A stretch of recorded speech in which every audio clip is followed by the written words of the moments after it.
ሰላም እንዴት ነሽ በሏት እያልኳት ነው። እኔ ደህና ነሽ እንዴት ነሽ እያልኳት ነው። እንዴት ናችሁ ጋይስ? ደህና ናችሁ? ዛሬ ጥያቄ ይዤ መጥቻለሁ። እኔ ያለሁበት አገር የሌላችሁ ሰዎች ማለት ነው።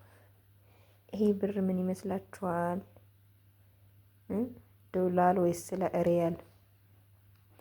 ሪያል ወይስ ዶላር ምን ይመስላችኋል? ኮሜንት ላይ አስቀምጡልኝ፣ ላይክ አድርጉ። እንግዲህ ይሄ የአንድ ወር ደመወዛችን ነው ማለት ነው። በኢትዮጵያ ስንት ብር ይመስላችኋል? አሁን ይሄ ሲመነዘር 10 ብር አይሞላም። ኦልሬዲ ሲቆጠር እንደዚህ በቅጠሉ ሲቆጠር 10 ብር አይሞላም።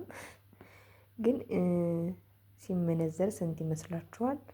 የትኛው ትልቅ የትኛው ትንሽ ይመስላችኋል? ይሄ ወይስ ይሄ ወይስ ይሄ ወይስ ይሄ የትኛው ይመስላችኋል? የትኛው ትልቅ ብር ይመስላችኋል? በኮሜንት አስቀምጡልኝ። ለማንኛውም የአንድ ወር ደመወዜ ይሄን ይመስላል ማለት ነው። የትኛው ነው ትልቅ ብር?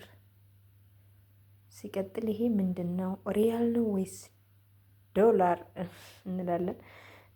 በኮሜንት አስቀምጡልኝ። ለማንኛውም የምታውቁ ሰዎች ጸጥ በሉ። ይሄ ብር ምን እንደሆነ የምታውቁ ሰዎች ጸጥ በሉ፣ የማታውቁ ገምቱ ማለት ነው። እንግዲህ የአንድ ወር ደመወዛችንን ተቀብለን ልንወጣ ነው ወደ ገበያ ትላላችሁ። ምን ምን እንደሚያመጣልን ደግሞ እናያለን፣ እናሳያችኋለን ማለት ነው። ይሄን ይመስላል እንግዲህ ሲቆጠር እንግዲህ 10 ብር አይሞላም። ኦልሬዲ እኔ ቆጥሬዋለሁ። ግን ልበልና ገምቱ እስኪ ጋይስ።